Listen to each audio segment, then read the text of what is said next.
శ్రీ గురుభ్యో నమః.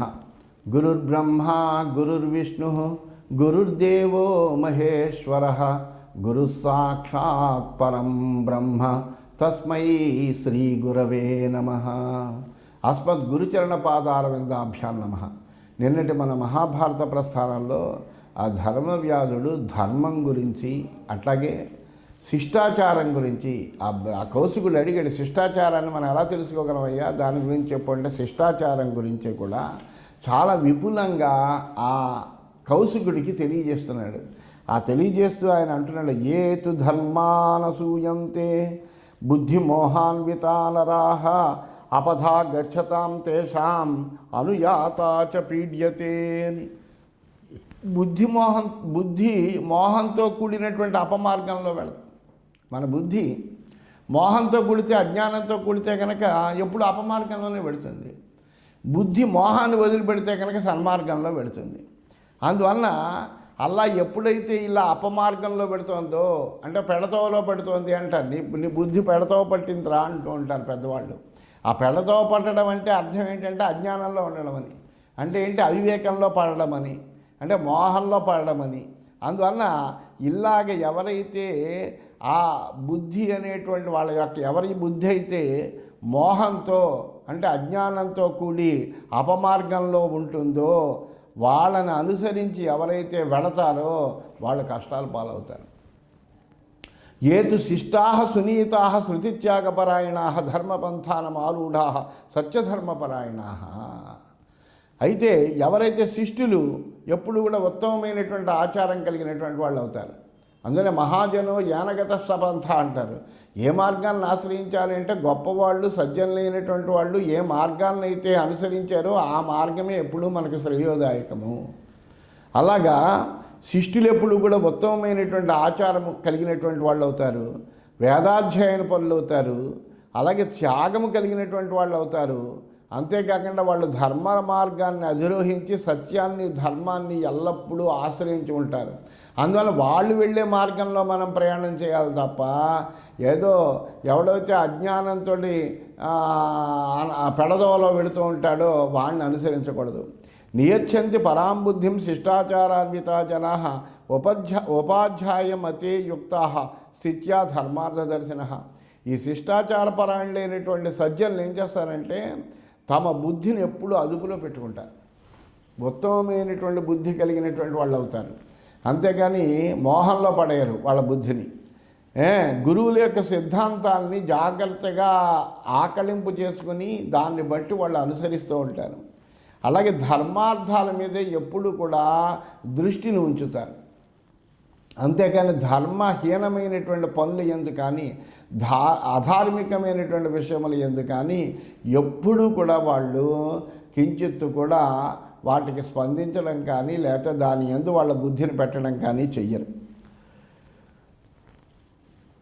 నాస్తికాన్ భిన్న మర్యాదాన్ క్రూరాన్ పాపమతో స్థితాన్ త్యజతాన్ జ్ఞానమాశ్రిత్య ధార్మికాను ఉపసేవ్య చ. కాబట్టి ఈ విషయాలన్నీ నువ్వు విన్నావు కాబట్టి నాస్తికులను, అలాగే శిష్టాచారాన్ని ఎవరైతే నాశనం చేస్తూ ఉంటారో అటువంటి వాళ్ళని, అలాగే క్రూరమైనటువంటి కర్మలు ఎవరైతే ఆచరిస్తారో అటువంటి వాళ్ళని, అలాగే పాపపు ఆలోచనలే మనస్సు నిండా పెట్టుకుని ఎవరైతే ఉంటారో వాళ్ళని వదిలిపెట్టవయ్యా. ఎప్పుడైతే దుర్జనుల యొక్క సాంగత్యాన్ని వదిలిపెట్టి సజ్జనుల యొక్క సాంగత్యంలో ఎప్పుడైతే చేరావో నీకు సత్కర్మల్ని ఆశ్రయించేటువంటి బుద్ధి కలుగుతుంది. దుష్టుల యొక్క సాంగత్యంతో ఎప్పుడు ఉన్నావో నీకు దుష్కర్మల యందే ఆసక్తి పెరుగుతుంది. అందువలన మన యొక్క సంఘం ఏదైతే ఉందో అదే మన గుణాల వైపైనా ప్రయాణింపచేస్తుంది, దోషాల వైపైనా ప్రయాణిస్తుంది. అందువలన గుణాన్ని ఆ గుణవంతులైనటువంటి వాళ్ళు, సజ్జనులైనటువంటి వాళ్ళతోటే మన యొక్క సంఘం ఎప్పుడూ కూడా ఉండాలి. ఈ క్రూరమైనటువంటి దుర్బుద్ధి కలిగినటువంటి దుర్జనుల్ని వదిలిపెట్టాలి. జ్ఞానాన్ని ఆశ్రయించి ధార్మికులను ఎప్పుడు సేవించాలి. కామలోభ గ్రహాకీర్ణాం పంచేంద్రియజలాం నదీం నావం ధృతిమయీం కృత్వా జన్మదుర్గాణి సంతరా. అలాగే కామము, లోభము అనేటువంటి మొసళ్ళతోటి నిండి ఉంటుంది. ఏమిటది? ఈ పంచేంద్రియాల వల్ల కలిగేటువంటి విషయాసక్తి అనేటువంటి నీళ్లు ఉన్న దేహం, ఈ దేహం అనేది ఒక నది అనుకుంటే, ఈ దేహంలో ఏంటంటే విషయాసక్తి అనేటువంటి నీళ్ళు అనుకుంటే, ఇవి ఈ పంచేంద్రియాల వల్ల కలిగే విషయాసక్తి ఏదైతే ఉందో అదే మనకు నీళ్లు. ఇక్కడ జలచరాలు, భయంకరమైన జలచరాలు ఏంటంటే కామం, లోభం, మదం, మాత్సర్యం ఇలాంటివి అన్నమాట. అందువలన ఈ కామము, లోభము అనేటువంటి మొసళ్లతో నిండి ఉన్నటువంటి పంచేంద్రియాల వలన కలిగేటువంటి విషయాసక్తి అనేటువంటి నీళ్లతో ఉన్న ఈ దేహం అనేటువంటి నదిని నువ్వు సరైన విధంగా ప్రయాణించి దాటాలి అంటే ధైర్యాన్ని నావగా చేసుకోవాలి. ధైర్యాన్ని నావగా, తస్మాత్ ధీరోభవ అంటాడు. అందువల్ల ఏంటంటే వీటి నుంచి దాటాలి అంటే కనుక ధైర్యం ఉండాలి. ఆ ధైర్యం అనేటువంటి నావను తీసుకుంటే కనుక ఈ జన్మాది క్లేశాలు అనేటువంటి దుర్గమ స్థానాలను దాటి వెళ్ళగలుగుతాడు, వాడు ఉత్తమమైనటువంటి స్థితికి వెళ్ళగలుగుతాడు. ఎందుకంటే ఈ దేహం అనేటువంటిది ఒక నది అయితే, కామలోభాలు అనేటువంటి మొసళ్ళు అయితే, ఇంద్రియాల వల్ల కలిగే విషయాసక్తి ఇందులో నీళ్లు. ఈ నదిని దాటాలి అంటే నిశ్చలమైనటువంటి ధైర్యం అనేటువంటి నావను ఎక్కాలి. అప్పుడే జన్మలు అనేటువంటి దుర్గాన్ని తరిస్తారు. ఆ విధంగా చేయవయ్యా అని చెప్పాడు. క్రమేణ సంచితో ధర్మ బుద్ధియోగమయో మహాన్ శిష్టాచారే భవేత్ సాధు రాగ శుక్లేన వాససి. అలాగే తెల్లని వస్త్రం మీద నువ్వు ఏ రంగు వేసినప్పటికీ స్పష్టంగానే కనిపిస్తుంది. వైట్ బ్యాక్గ్రౌండ్ అంటారు. అందుకనే ఈ ఎప్పుడైతే తెల్లటి వస్త్రం ఉన్నదో ఆ తెల్లటి వస్త్రం మీద నువ్వు ఏ రంగు వేసినప్పటికీ ఆ రంగు స్పష్టంగా కనిపిస్తుంది. ఎందుకంటే నీకు వెనకాలంతా స్వచ్ఛత ఉంది కాబట్టి.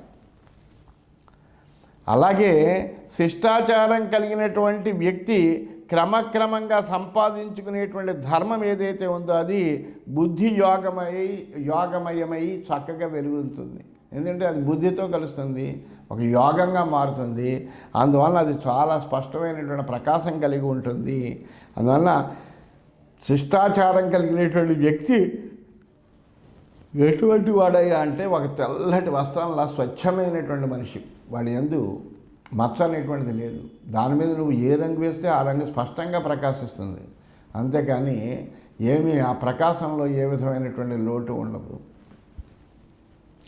అహింసా సత్యవచనం సర్వభూతహితం పరం అహింసా పరమో ధర్మ సత్యే ప్రతిష్ఠిత సత్యే కృత్వా ప్రతిష్టాంతు ప్రవర్తంతే ప్రవృత్తయః.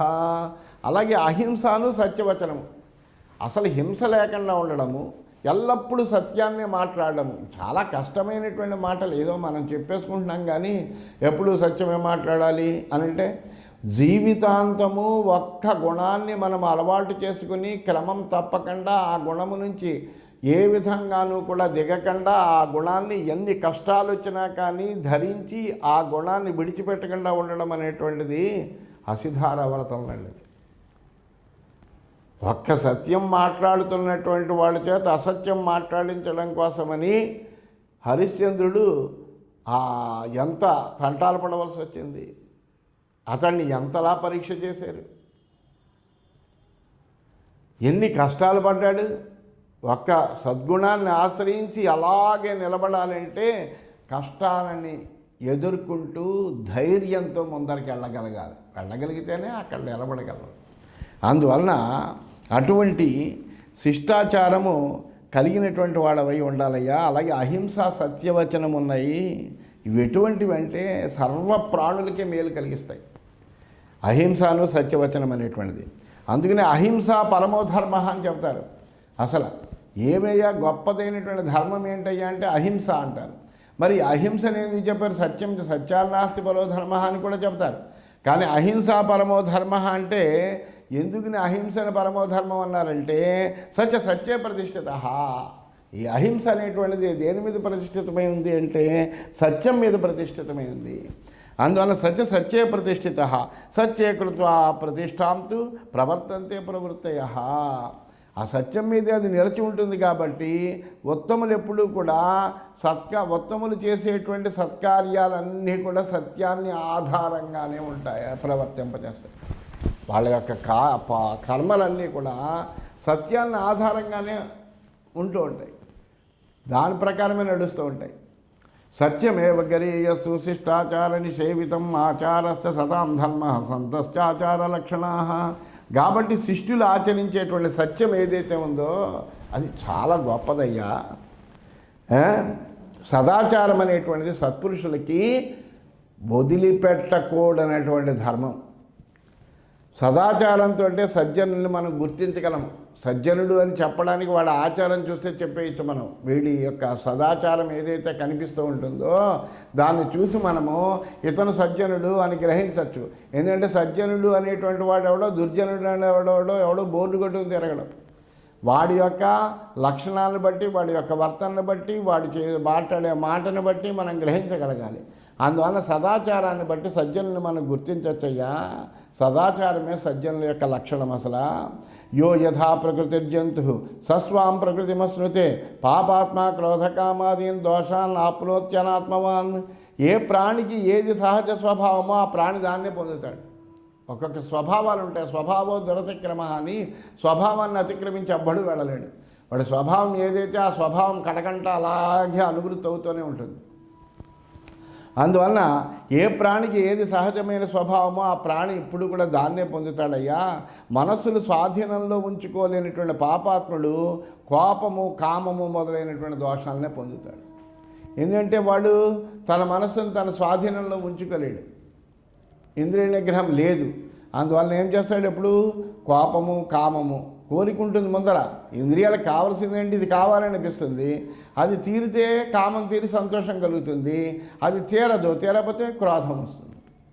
క్రోధం ఎప్పుడైతే వచ్చిందో కార్యాకార్య విచక్షణని కోల్పోతాడు, వివేకాన్ని కోల్పోతాడు. వివేకం ఎప్పుడైతే కోల్పోయాడో అధర్మాన్ని అనుసరిస్తాడు. అధర్మాన్ని ఎప్పుడైతే అనుసరించాడో పాపాత్ముడు అవుతాడు. అందువలన ఈ విధంగా ప్రతి దాన్ని కూడా ఈ విధంగా మనం విశ్లేషణ చేసుకుంటే ఎక్కడ మనకు ఈ మనుషులు ఎందువలన ఇలా అధర్మవర్తనలు అవుతున్నారు అంటే మనకు తెలుస్తుంది. అందువలన వాటి విషయంలో చాలా జాగ్రత్తగా ఉండాలయ్యా. ఆరంభో న్యాయయుక్తో యః సహి ధర్మ ఇది స్మృత అనాచార స్వధర్మేతి ఏతత్ శిష్ట అనుశాసనం. అలాగే న్యాయంతో కూడినటువంటి కార్యారంభం ఏదైతే ఉందో దాన్ని ధర్మం అని చెప్తారు. అనాచారం ఏదైతే ఉందో దాన్ని అధర్మం అంటారు. అందువలన ఇది శిష్టులు చేసే ఉపదేశం.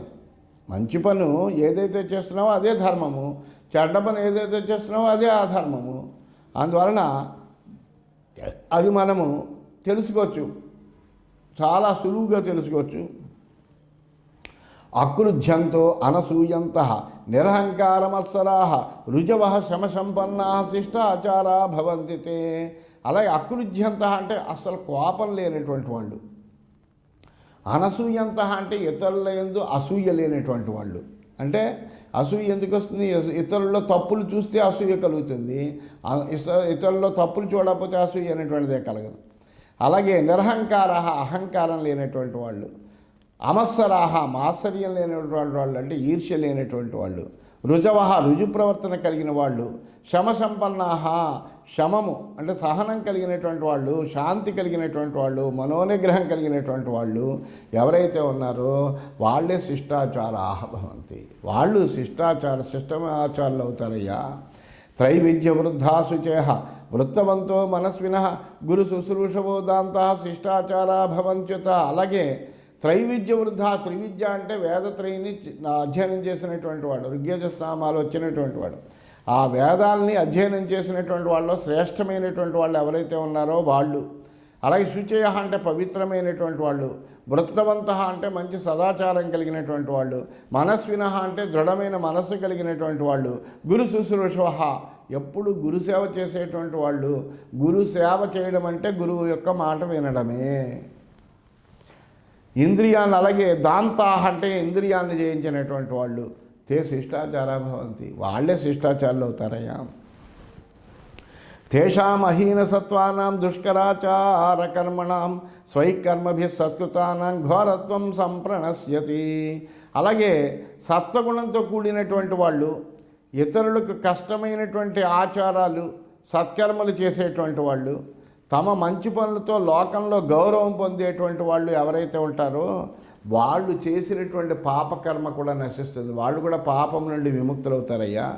తం సదాచారమాశ్చర్యం పురాణం శాశ్వతం ధ్రువం ధర్మం ధర్మేణ పశ్యంత స్వర్గం యాంతి మనీషిణః.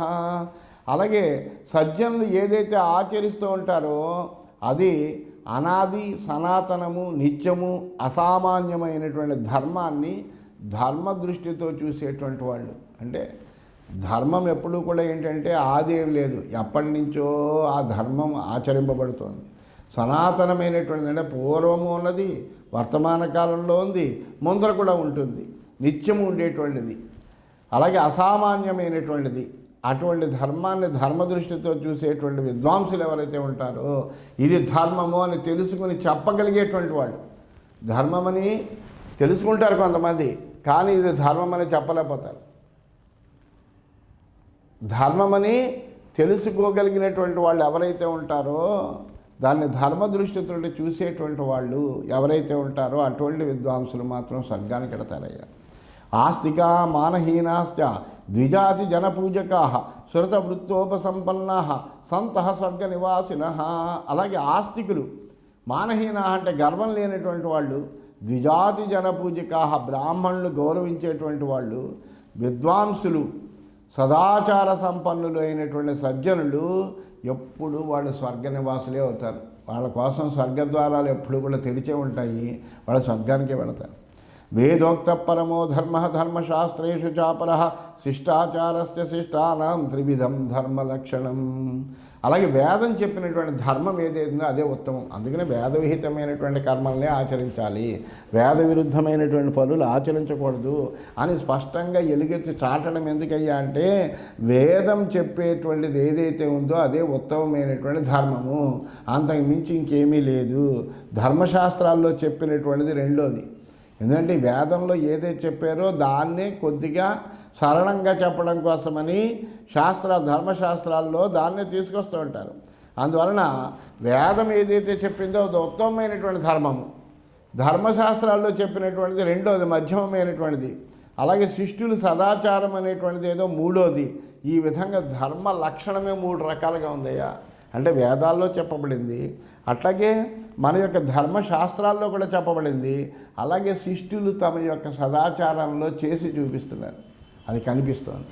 అందువల్ల ఈ విధంగా ధర్మము 3 విధాలుగా ఉంటుందయ్యా మనకు. పారణంచాపి విద్యానాం తీర్థానాం అవగాహనం క్షమా సత్యార్జవం శౌచం సతాం ఆచార దర్శనం.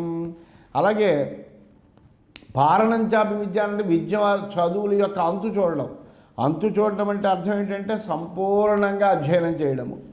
అలాగే పుణ్యతీర్థాల్లో చక్కగా స్నానం చేయడము, ఓర్మి కలిగి ఉండడము, సత్యమే మాట్లాడడము, కపటం లేకపోవడము, అట్లాగే పవిత్రత కలిగి ఉండడము, ఉత్తముల యొక్క ఆచారానికి ఇవన్నీ నిదర్శనం. అంటే ఈ గుణాలు ఎవరైతే ఉన్నాయో, ఇవి ఎవరైతే ఆచరిస్తూ ఉంటారో వాళ్ళు ఉత్తములు, సదాచారులు అని మనకు స్పష్టంగా వాళ్ళకి తెలిసిపోతుంది. అంటే వేదోక్తమైనటువంటి విద్యలను అధ్యయనం చేయడం అంటే వేదోక్తమైనటువంటి అగ్నిహోత్రాధికాలు కూడా కర్మలు కూడా చెయ్యాలి. అలాగే ధర్మశాస్త్రోక్తమైనటువంటివి కూడా చెయ్యాలి. వేదోక్తమైనటువంటిది ఏంటంటే మనకు వేదోక్త పరమోధర్మ ధర్మశాస్త్రేషు చాపర శిష్టాచారశ్చ శిష్టానామంటూ 3 రకాలైనటువంటి ధర్మం యొక్క విధానాలు 3 రకాలు అని చెప్పేటువంటి అర్థం ఏంటంటే వేదం ఏం చేస్తుందంటే అగ్నిహోత్రం చేయమంటుంది. అలాగే ధర్మశాస్త్రాలు ఏం చెప్తాయంటే అష్టక శ్రాద్ధాలు చేయాలని. అలాగే శిష్టాచారం ఏంటంటే ఆ హోళకాధికం అనేటువంటిది ప్రమాణం. ఎందుకంటే శిష్టులు వాళ్ళ యొక్క హృదయమే ప్రమాణం. అంటే వాళ్ళు ఏం చేద్దామనుకుంటున్నారో వాళ్ళ మనస్సు దేని యందు లగ్నమవుతుందో, శిష్టుల యొక్క మనస్సు ఎప్పుడూ దుష్టమైనటువంటి విషయాల ముందు లగ్నమవుతుంది. అందుకనే కాళిదాసు కూడా ఏమని చెబుతాడంటే సతామి సందేహ పదేషు వస్తుషు ప్రమాణం అంతఃకరణ ప్రవృత్తయ అని చెబుతాడు. అంటే ప్రమాణం ఏంటయ్యా అంటే సజ్జనులకి సందేహం కలిగినప్పుడు ప్రమాణం ఏంటయ్యా అంటే వాళ్ళ యొక్క మనప్రవృత్తే ప్రమాణము. అయితే ఎవడి మనప్రవృత్తి వాడికి ప్రమాణం కదా. అందువల్ల ఆ మనప్రవృత్తి శిష్టమైంది దుష్టమైందా అని ఎలా చెప్పగలము అంటే వాడు సజ్జనుడైతే కనుక ఆ సజ్జనుడు మనస్సు శిష్టమైనటువంటి విషయాల యందే లగ్నమవుతుంది, దుర్జనుడి మనస్సు దుష్టమైనటువంటి విషయాల యందు లగ్నమవుతుంది. అందువలన సజ్జనుడైనటువంటి వాడు శిష్టమైనటువంటి విషయాల యందు ఆసక్తి చూపుతాడు. కాబట్టి అది శిష్టాచారం అనేటువంటి ధర్మం అంటే అది. అందువలన ఆ ధర్మము మూడో రకమైనటువంటిది అని చెప్పడంలో అక్కడ ఆ మూడు రకాలకి అది భేదం తెలుసుకోవాలి అని చెబుతూ ఏమంటే సర్వభూత దయావంత అహింస నిరతా సదా పరుషంచ నభాషంతే సదా సంతో ద్విజప్రియా. ఈ బ్రాహ్మణుల యందు సర్వభూతముల యందు దయ కలిగినటువంటి వాళ్ళు ఏం చేస్తూ ఉంటారంటే ఎప్పుడు అహింసనే ఆచరిస్తారు. హింసా మార్గాన్ని వాళ్ళు ఎప్పుడూ కూడా ఆచరించరు. అందువలన ఎప్పుడూ కూడా బ్రాహ్మణుల యందు ప్రీతితో ఉండాలి తప్ప మనము వాళ్ళ యందు అనాసక్తంగా ఉండకూడదు. అట్లాగే బ్రాహ్మణులు కూడా ఎప్పుడూ కూడా పరుషంగా మాట్లాడకుండా ఉంటారు. అందువలన ప్రీతితో కూడా ఎప్పుడూ కూడా పరుషంగా మాట్లాడరు వాళ్ళు.